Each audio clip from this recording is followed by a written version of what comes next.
I admit mine's a religion. They don't admit theirs is a religion. And all of us are paying for their religion to be taught in the school system. And I, for one, resent that. So my answer is still the same. God did it.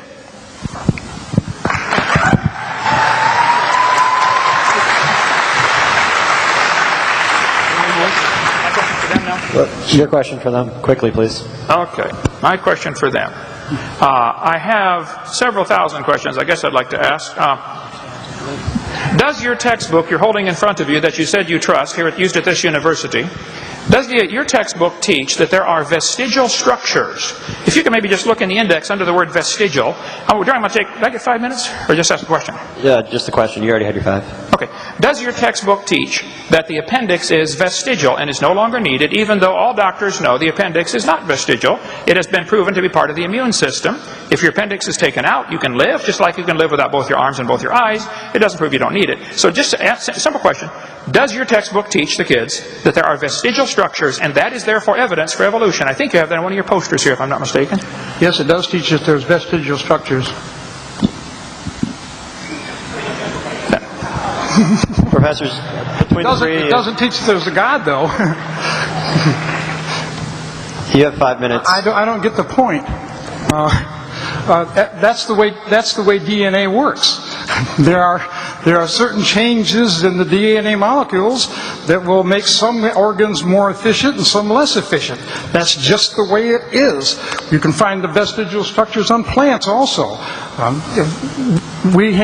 You and I have no control over what goes on in the DNA in our body. We just pass it on to our offspring.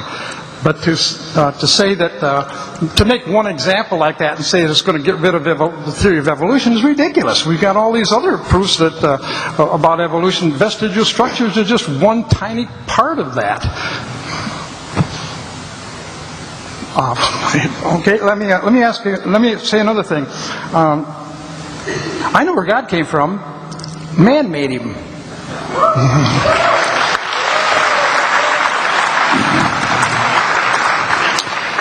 I also know where your computer came from. From science. It was put together by people that understood physics and chemistry. It was put together by people that understood molecules and atoms. It was put together by people with intelligence.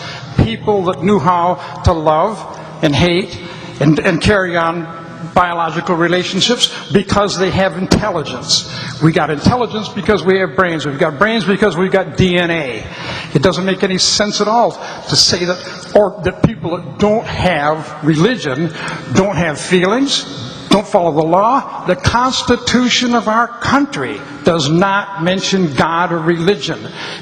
We are a nation of laws. We're a nation of laws because we're a nation of people that have intelligence. That's the way it is. That's the way animals operate. Some animals evolved a different way. They evolved so they could fly, or they could crawl, or they could run. And what was successful for them worked out for them. What's successful for us is that we have a good brain. And we'll have to wait and see what happens. Not in our lifetimes, but all animals are in the same boat. All plants are in the same boat. Sometimes when people were doing this kind of stuff, people are always thinking about human beings. You can find the evolutionary theory in any part of life. It doesn't matter if you're talking about maple trees. I still want an answer to the question of how did all these different things evolve in just 6,000 years when it isn't possible. It's mathematically not possible. If it were, by now farmers would have bred a different species. When he says something like, well, you breed dogs, you always get dogs. Well, of course you do, because you can't change them in 6,000 years. If you could, farmers would have bred something different. We've been breeding plants and animals for 4,000 years.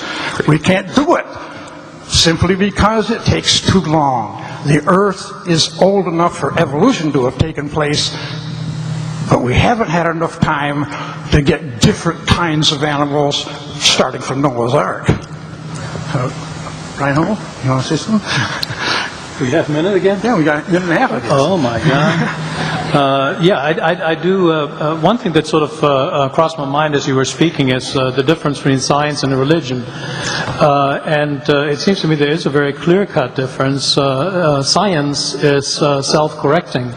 in the sense that the battle of disagreement will edit out that which is wrong, and by essentially falsifiability. That is, in other words, if a scientist advances a particular idea, he also can tell what particular conditions must be the case for him to retract that idea.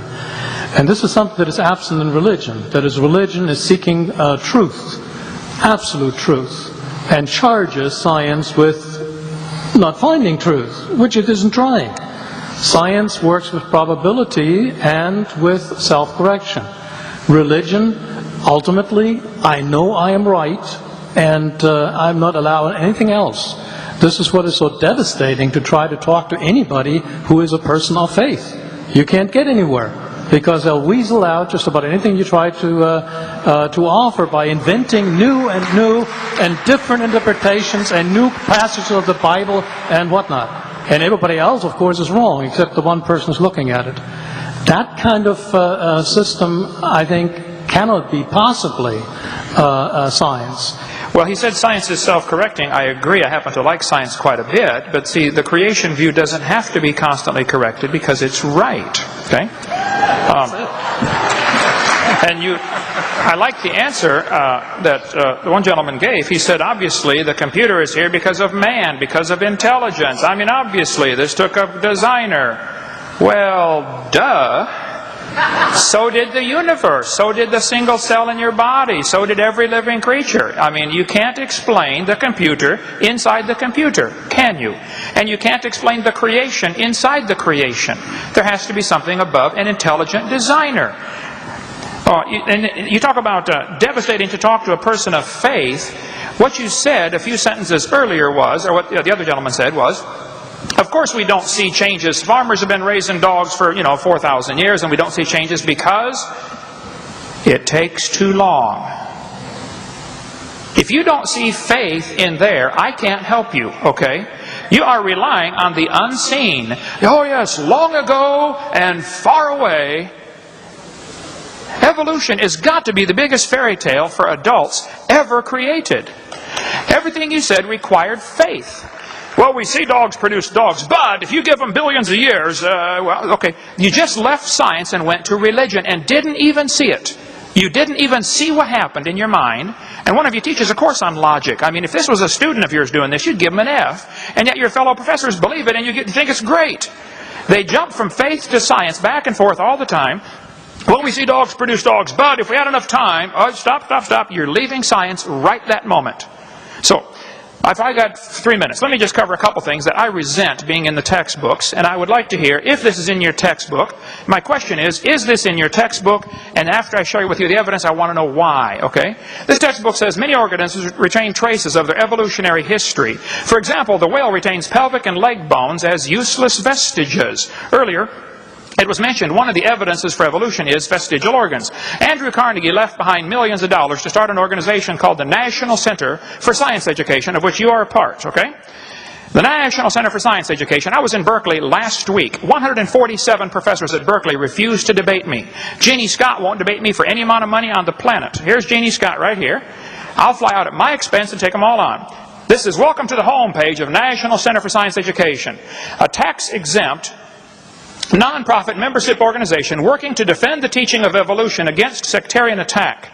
We are a nationally recognized clearinghouse for information and advice to keep evolution in the classroom and scientific creationism out. The National Center for Science Education is a little bitty storefront building in Berkeley, California. I was there 4 days ago, and they got 5 people working in this little building. And they teach that maybe the cow evolved into the whale. That's what their literature teaches. This textbook says the whale has a pelvis and a leg bone. Whales have hind limb bones that have no function. Just imagine whales walking around. It's true. These are the bones they're talking about right there. Just imagine the whale walking around. I'm sorry, I tried and I can't, okay? They say the whale's pelvis has no apparent function. The whale's pelvis is evidence of its evolution from four-legged land-dwelling mammals. This is simply a lie, okay? Those little bones are anchor points that special muscles attach to that allow the whales to reproduce. This has nothing to do with whales walking on land. It has to do with making baby whales. So either the authors of this textbook are ignorant about whale anatomy and certainly shouldn't be talking about it, or they're deliberately lying to you and desperate for evidence for their theory. So my question is very simple. Does your textbook teach the whale has a vestigial pelvis? If so, why would you use a biology book in your biology class at a famous university like this based on an author that doesn't even understand his basic anatomy of whales, and he's either lying to the students or he's ignorant? Why would you use something like that? And how could a vestigial structure be evidence for evolution when that's an example of losing, not gaining? It doesn't tell you how the whale got the legs. Oh, it's slowly losing them. Well, in the first place, it's not slowly losing them, okay? It's a lie. Secondly, even if it was, that's the opposite of evolution. How on earth can this be evidence for a theory? Yes, boys and girls, we're slowly losing things. That's how we got it all. Well, duh. So, my question is simple. Does your book teach there are vestigial structures, specifically the whale having a vestigial pelvis? If it does, why would you use a book like that in a university like this? Excuse me, sir, it's just a quick reminder. I'll turn your mic on just a second. We're going to go to an intermission in one more iteration. So, yes, absolutely. Your table. We're going to go to intermission after that. The book does not teach that the whale has a vestigial pelvis. That's one of the most ignorant statements I'd ever heard. The pelvis is an absolute necessary thing for the whale. He attaches all of his muscles to it. It's one of the major things that helps him swim. I happen to be keeping up with what's going on with the evolution of the whale, and we have a very good set of bones saved from fossil records showing that the whales evolved through a long period of time from animals that were on land to animals that are in the water. We have that evidence. And to say we don't have it or to say that we're lying is disingenuous to this audience. I ask you, don't believe me. Let me get off the subject a second. Right up there are the things we try to do in science. We say, let's not believe revelation. If somebody just says, I know because I know. No, that's not good enough.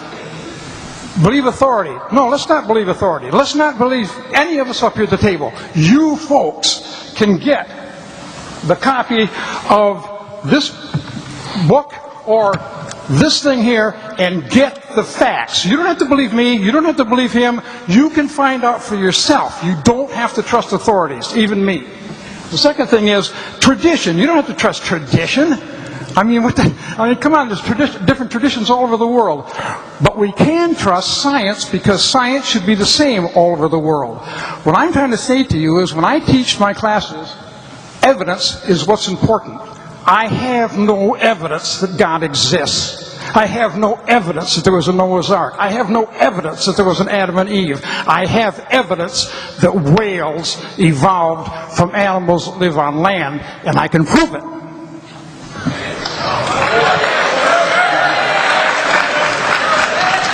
Well, we do have, I haven't had anything to say. There's a lot of talking going on, and that's unusual for me.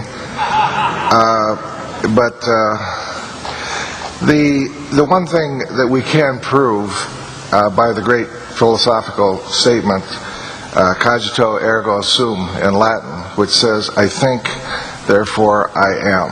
Now what that says is that I exist and prove that I am there because I can think. But it doesn't necessarily say that you exist. I can't prove that you exist, but I can prove that I exist. And I also know that I'm here. And I do believe in you. There's a high probability that I do believe in you, and you are here. And somehow you got here. And somehow this happened probably in the last time between 10 and 20 billion years ago, probably to the record of the Earth, which was maybe 4 to 6 billion years ago. And basically all of this biological stuff is very interesting, and it does proved how science brings about to cause things to happen, but it's so complicated, it is so complicated that you can confuse the process by misinterpreting the results. We do have, as my colleagues say,